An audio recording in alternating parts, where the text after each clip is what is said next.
Hi, hello friends, welcome to vjstudies. Nature of language. So ఇవాళ మనం nature of language unit గురించి discuss చేసుకుందాం. Already previous వీడియోస్లో 2 units అనేది కంప్లీట్ చేయడం జరిగింది. So first structure of language. Structure of language అంటే ముఖ్యంగా మనకి ఇక్కడ ఇచ్చిన డయాగ్రామ్ ప్రకారం ముఖ్యంగా ఫోనాలజీ, సిమాంటిక్స్, సింటాక్స్. ఫోనాలజీ అంటే సౌండ్స్ ఆఫ్ వర్డ్స్ ఎలా ప్రొడ్యూస్ అవుతాయి అనేది. సిమాంటిక్స్ అంటే మీనింగ్స్.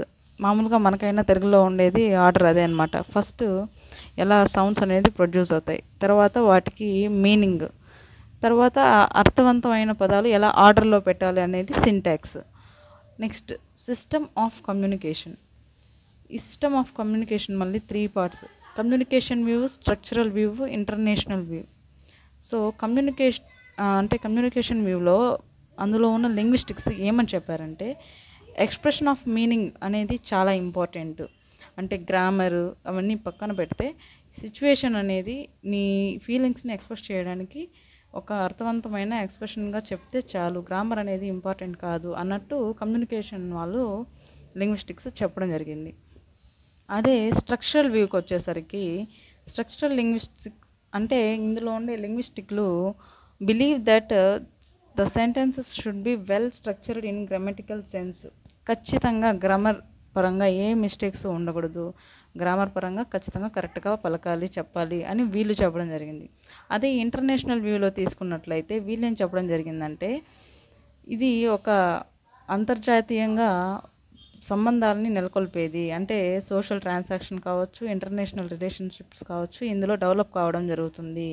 కాబట్టి దీన్ని మెయిన్గా అలా తీసుకోవాలే కానీ ఒక గ్రామర్ పరంగానో కమ్యూనికేషన్ గానో తీసుకోకుండా అని చెప్పి ఇంటర్నేషనల్ వ్యూలో చెప్పడం జరిగింది. సో ఓవరాల్ వీళ్ళు ముగ్గురు కమ్యూనికేషన్, స్ట్రక్చరల్ వ్యూ, ఇంటర్నేషనల్ వ్యూలో వీళ్ళు ఇలా డిస్కస్ చేయడం జరిగింది. నార్మల్గా ఫ్యూచర్స్ ఆఫ్ ఇంగ్లీష్ లాంగ్వేజ్ తీసుకున్నట్లయితే మనకి ఫస్ట్ బాడీ లాంగ్వేజ్. అంటే మామూలుగా ఫస్ట్ ఇప్పుడైతే ప్రజెంట్ మనకి లాంగ్వేజ్ దానిపైన పట్టు ఇవన్నీ ఉన్నాయి. కాకపోతే ఎక్కువ పాతకాలంలో ఏముండేది, ఎక్కువ ఎక్స్ప్రెషన్స్, ఏదన్నా ఫీలింగ్స్ చెప్పడం, సైగలు చేయడం ఇలాంటివే ఉండేవి. 75% నాన్ వర్బల్ లాంగ్వేజే ఉండేది, అంటే సైగలు చేయడం. 25% వర్బల్ లాంగ్వేజ్, మాటల ద్వారా చెప్పడం. Next changes. ఇంగ్లీష్ లాంగ్వేజ్ అనేది ఎట్లా అంటే old, middle English, modern English అంటే మొత్తానికి మార్పు చెందుతూనే ఉంటుంది, ఒకేలాగా ఉండదు. ఇప్పుడు ఒకే పదాన్ని అనేది, ఒకే వర్డ్ని అనేది మనం సిచ్యువేషన్ బట్టి, ఎదుటి వ్యక్తిని బట్టి మార్చి మార్చి చెప్పడం జరుగుతుంది. ఫర్ ఎగ్జాంపుల్ చిన్న పిల్లవాడికైతే సిట్ డౌన్ అని చెప్తాం. అదే పెద్దవాళ్ళు ఉన్నారనుకో ప్లీజ్ సిట్ డౌన్. ఒకవేళ ఆఫీసర్లో పెద్ద పెద్ద ఆఫీసర్స్ అలా ఉన్నప్పుడు ఏం చెప్తాము, could you please SIT down అని చెప్తాము. అది చేంజెస్ అంటే. అలాగే డిస్కోర్సెస్ అంటే ఏంటంటే రూపాలు. ఇందులో మనకి భాషలో రకరకాల రూపాలు ఉంటాయి. అవేంటి, డైలాగుల రూపంలో కావచ్చు, ఒక కాన్వర్జేషన్ రూపంలో కావచ్చు, డిస్కషన్స్, లెటర్స్, సాంగ్స్, ఇవన్నీ భాషలోనే ఉండే రకరకాలైన రూపాంతరాలు. సిస్టమాటిక్ సీక్వెన్స్ అనేది, ఇప్పుడు సీక్వెన్స్ అంటే ఏంటి, ఒక ఆర్డర్ ప్రకారం. మామూలుగా చెప్పుకుంటాం కదా ఎల్ఎస్ఆర్ డబ్ల్యూ స్కిల్స్, అది ఒక ఆర్డర్ ప్రకారమే కదా వెళ్తుంది. సో ఇంగ్లీష్ లాంగ్వేజ్కి ఒక సిస్టమాటిక్ సీక్వెన్స్ అనేది ఉంది. తర్వాత యూజింగ్. ఇంగ్లీషు లాంగ్వేజ్ అనేది మనం ఎప్పుడైతే ఫ్రీక్వెంట్గా యూజ్ చేస్తామో అప్పుడు అది నేర్చుకోవడం చాలా ఈజీ. న్యాచురల్ ప్రాసెస్ అంటే మనం ఏదైనా సరే భాషను మనం నేర్చుకోవాలన్నప్పుడు ఒక న్యాచురల్ పద్ధతిలో నేర్చుకుంటూ పోవాలి. Next systematicity. Language is learned in a systematic way in 2 levels. అంటే లెటర్ టు వర్డ్, ఏదైనా ఒక సిస్టమ్ ప్రకారం. లెటర్ ఫస్ట్ లెటర్సే కదా నేర్పిస్తాము, ఏబిసిడీలు నేర్పిస్తాం, తర్వాత లెటర్స్ నేర్పిస్తాం, తర్వాత వర్డ్స్, సెంటెన్స్, ఇట్లా సిస్టమాటిక్గా పోవాలి. ఆ తర్వాత arbitrary. Every language has its own way of expression. ప్రతి భాషకి తన సొంతగా ఒక ఎక్స్ప్రెషన్ అనేది ఉంటుంది. అలాగే ఇంగ్లీష్కి కూడా ఉంటుంది. Next displacement. భాష అనేది ఏం చేస్తుందంటే మన దగ్గర లేని వాళ్ళ గురించి, మనకు దూరంగా ఉన్న వాళ్ళ గురించి ఏదైనా సరే లేని విషయాన్ని చెప్పడం జరుగుతుంది. అది ఫర్ ఎగ్జాంపుల్ తీసుకున్నట్లయితే మన గతంలో జరిగిపోయిన హిస్టరీ ఈవెంట్స్, మనం ఇంతకుముందు ఎప్పుడో, నా చిన్నప్పుడు అలా జరిగింది, ఇలా చైల్డ్ ఏజ్లో జరిగినవి, ఇలా ఎప్పుడో గతంలో జరిగిపోయినవి మన కళ్ళ ముందర కనిపించిన వాటి గురించి మాట్లాడుకోవడానికి కూడా భాష అనేది ఇంగ్లీష్ లాంగ్వేజ్ ఉపయోగపడుతుంది. Creativity, the sounds produced by human beings. ఏదైనా సరే క్రియేటివిటీగా, ఇప్పుడు ఒకే పదమే రకరకాలుగా పలకచ్చు, హై పిచ్లో, వాల్యూమ్లో, పిచ్లో, అలా క్రియేటివిటీగా పలకడం జరుగుతుంది. Next redundancy. సో ఇంగ్లీష్ లాంగ్వేజ్లో మనం ఏం చూస్తామంటే రెడెండెన్సీ, ఒకే ఎక్స్ప్రెషన్ని మనం ఒకే మాటని డిఫరెంట్గా చెప్పచ్చు. For example happy, cheerful, pleasant, ఇంచుమించు ఒకే మీనింగ్. బ్యూటిఫుల్, అట్రాక్టివ్, ఆ అమ్మాయి చాలా అట్రాక్టివ్గా ఉందన్న, బ్యూటిఫుల్గా ఉందన్న రెండు ఒకే మీనింగ్ వస్తాయి. ఇలా ఒకే సేమ్ ఐడియాకి డిఫరెంట్ వర్డ్స్లో మనము వాటిని తెలియజేయచ్చు. దాన్ని రెడెండెన్సీ అంటారు. అలాగే ఎక్స్టెండబుల్, విస్తరించదగినది. ఇంగ్లీష్ లాంగ్వేజ్ అలాంటిది, విస్తరించదగినది. ఫర్ ఎగ్జాంపుల్ ఇక్కడ ఇచ్చిన ఎగ్జాంపుల్ చూస్తే మీకు ఈజీగా అర్థమైపోతుంది. This is a house that Jack built.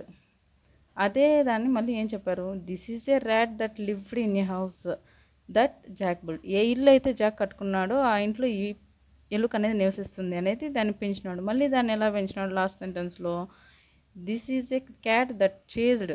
ఇదే పిల్లి, ఏ పిల్లి అయితే ఒక ర్యాట్ని పట్టుకునిందో ఆ ర్యాట్ జాక్ వాళ్ళ ఇంట్లో ఉంటుందని ఇంత పెద్ద చేసి ఇలా విస్తరించవచ్చు ఇంగ్లీష్ లాంగ్వేజ్ని. Next culture. Language transmits culture. English అనే కాదు, తెలుగు కానీ ఏదైనా ఒక భాష, మనకు భాష ఉన్నప్పుడే మనకు మన సాంప్రదాయాలు కానీ పద్ధతులు కానీ అవి ట్రాన్స్మిట్ అవుతాయి.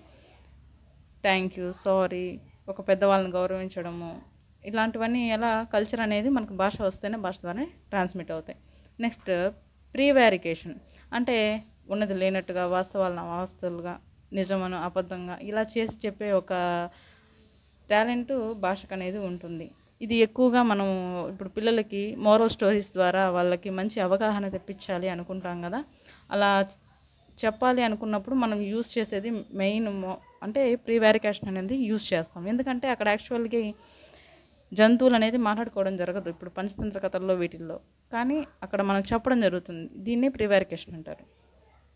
నెక్స్ట్ ఖచ్చితంగా బిట్ పడే ఇవన్నిటి ఓవరాల్గా మీరు గుర్తుపెట్టుకుంటే దీంట్లో ఒక బిట్ రావచ్చు.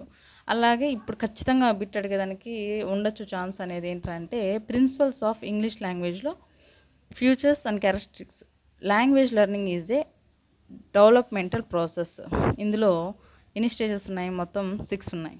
Gargling stage, babbling stage, single word stage, 2 word stage, lisping stage, sentence formation. అలాగే ఏజ్ కూడా గుర్తుపెట్టుకోవాలి. ఏజ్ ఇచ్చేసి మనకి ఇది ఏ స్టేజ్లో, లేదంటే పేరు ఇచ్చి మనకి ఎన్ని మంత్స్ లోపల ఈ స్టేజ్ అనేది మనకు కనిపిస్తుంది అని అడగచ్చు.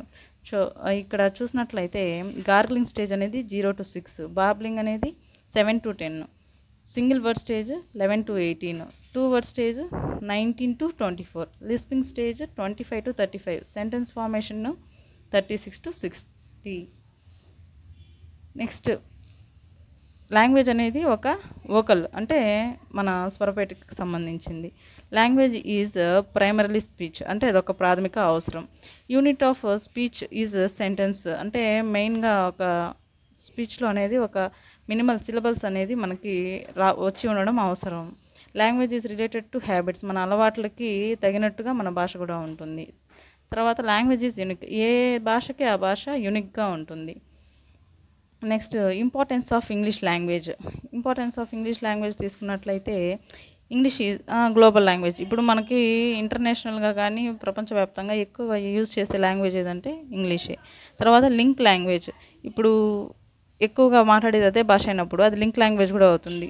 లైబ్రరీ లాంగ్వేజ్, తర్వాత లింగ్వా ఫ్రాంకా, అంటే common language in the world. ఎక్కువగా యూజ్ చేసే ఏదైనా భాష ఉందంటే అది వరల్డ్లో ఇంగ్లీషే. It is the language of science and technology. Science and టెక్నాలజీలో కూడా దీన్ని ఎక్కువగా వాడటం జరుగుతుంది. It is the second language in India. మన భారతదేశంలో దీన్ని సెకండ్ లాంగ్వేజ్గా యూజ్ చేయడం జరుగుతుంది. It is a symbol of better life, ఒక మంచి బెటర్ లైఫ్కి ఇది ఒక symbol. It is a language of court, law, trade and tourism. ఎక్కడైనా మనం టూరిజంకి ఎక్కడికైనా వెళ్ళిన బోటింగ్స్ అవంతా ఎలా వేస్తారండి, ఫస్ట్ మన మాతృభాషలో వేసినప్పటికీ ఖచ్చితంగా థర్డ్ లాంగ్వేజ్లోనూ సెకండ్ లాంగ్వేజ్లోనూ ఖచ్చితంగా ఇంగ్లీష్ అనేది మెన్షన్ చేయడం జరుగుతుంది. It is the gateway of job opportunity.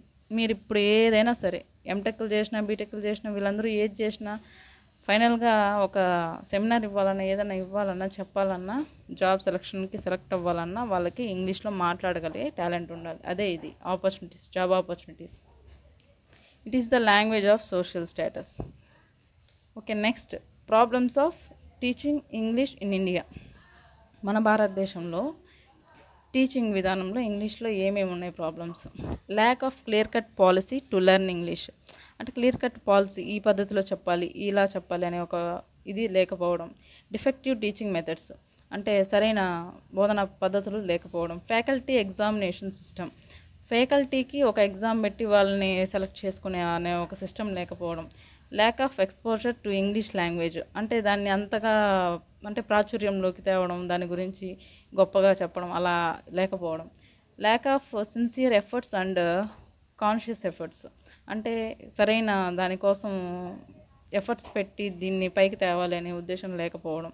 Lack of good English teacher, మంచి ఇంగ్లీష్ టీచర్ కూడా లేకపోవడం. Non availability suitable good TLM, అంటే సరైన టీఎల్ఎం కూడా అందుబాటులో లేకపోవడం. లార్జ్ క్లాస్ రూమ్స్, పెద్ద పెద్ద, మన ఇండియాలో చిన్న చిన్న క్లాస్ రూమ్స్ ఉండవు, పెద్ద పెద్ద క్లాస్ రూమ్స్ ఉంటాయి, చాలా స్టూడెంట్స్ ఉంటారు, టీచర్లు చెప్పేది లాస్ట్ వరకు అర్థం కాదు. నెక్స్ట్ ప్రొనౌన్సియేషన్ ప్రాబ్లం, అంటే పలికే విధానం సరిగ్గా తెలియదు. సోషియో ఎకానమిక్ ప్రాబ్లమ్స్, ఇంకా మనకి సోషల్ మామూలుగా సాంఘికంగా కొన్ని ప్రాబ్లమ్స్ ఉంటాయి అవి. వేరియేషన్ ఇన్ కరికులం, మనకి కరికులం సిస్టమ్ కూడా బయటతో పోల్చుకుంటే మన కరికులం సిస్టమ్ వేరేలాగా ఉంటుంది, అది కూడా ఒక problem. Lack of motivation, motivate చేసేవాళ్ళు చాలా తక్కువ అనమాట, ఇంగ్లీష్ మీద పట్టు సాధించండి అని చెప్పి. ఇన్ఎఫెక్టివ్ టెక్స్ట్ బుక్స్, అంటే సరైన విధంగా ఇప్పుడిప్పుడు డెవలప్ చేస్తున్నాం. స్టార్టింగ్ స్టేజ్లో అయితే ఈ ఎల్ఎస్ఆర్డబ్ల్యూ స్కిల్స్ కోసం సపరేట్గా దానికి ఒక ఇదిగా తయారు చేసేవాళ్ళు లేరు, ఇది కూడా ఒక రీజన్. నెక్స్ట్ పారాడిగమ్ షిఫ్ట్, అంటే పద్ధతిని మార్చుకోవడం. పద్ధతిని మార్చుకోవడం అంటే ఒకప్పుడు ఎలా ఉండేదంటే టీచర్ సెంటర్డ్ మెథడ్, ఇప్పుడు ఎలా అయిపోయింది అంటే పద్ధతిని మార్చుకోవడం కూడా ఒక ప్రాబ్లంగానే చెప్పుకోవచ్చు. టీచర్ సెంటర్డ్, ఇంతకు ముందు ఎలా ఉండేది టీచర్ సెంటర్డ్ మెథడ్, ఇప్పుడు చైల్డ్ సెంటర్డ్ ఎడ్యుకేషన్ అయిపోయింది. అన్నీ విద్యార్థులకు అనుకూలంగా మారిపోయినాయి. ఒక టీచర్ ఏదైనా చెప్పాలనుకున్నా దానికి అనుకూలంగా చెప్పలేదు. ప్రోడక్ట్ ఓరియంటెడ్ ఎడ్యుకేషన్, ఒకప్పుడు ప్రోడక్ట్ ఓరియంటెడ్ అంటే మార్క్స్, ర్యాంక్స్, గ్రేడ్స్ దీని వెనకాల పరిగెత్తేవాళ్ళు. ఇప్పుడు process oriented education, knowledge, skills, awareness, అంటే పాతకాలంలో ఉండేది అది. ఇప్పుడు ప్రస్తుతానికి ఎంతసేపు ర్యాంకులు, మార్క్స్, గ్రేడ్లు ఇవే చూస్తున్నారు. Past to whole, whole to part, ఇలా చేంజెస్ రావడం కూడా ఒక రీజన్. ఇంకా last final qualities of good English teacher, ఒక మంచి ఇంగ్లీష్ ఉపాధ్యాయుడికి ఉండవలసిన క్వాలిటీస్ ఏంటి? He must have a good command over English language skills, అతనికి ముఖ్యంగా ఇంగ్లీష్ ఎల్ఎస్ఆర్ స్కిల్స్ ఉన్నాయి కదా, లిజనింగ్, స్పీకింగ్, రీడింగ్, రైటింగ్, వీటిపైన మంచి పట్టు అనేది ఉండాలి. He must know the effective of teaching, teaching చేసే విధానంలో చాలా ఎఫెక్టివ్గా టీచ్ చేయగలగాలి. He must have a profound grip on phonetics, phonetics మీద మంచి పట్టు ఉండాలి. He must be a living dictionary, ఆయన నడిచి వెళ్తా అంటే ఎలా ఉండాలంటే ఒక లివింగ్ డిక్షనరీ, ఆయన ఏదడిగినా చెప్పకన్నా ఉండలేడు, ఇంగ్లీష్లో ఏదడిగినా చెప్పగలిగే వ్యక్తి అనేలాగా ఉండాలి. Every teacher must be a ideal with good character, అంటే మంచి క్యారెక్టర్ని కూడా కలిగి ఉండాలి. He must use the best methods and techniques, ఇంగ్లీష్ని పిల్లల్లో చొప్పించడానికి మంచి మెథడ్స్ని, టెక్నిక్స్ని కూడా వాడగలగాలి. An English teacher must have a good command on poetic elements and grammar, అంటే మంచి పొయటిక్, అంటే ఒక పోయంని చెప్పాలంటే దానికి సంబంధించిన మంచి ఎలిమెంట్స్ని వాటిని చెప్పగలిగే టాలెంట్ కూడా ఉండాలి. అంతేకాకుండా good hand writing, good manner కూడా కలిగి ఉండాలి. సో ఓవరాల్గా ఇదన్నమాట.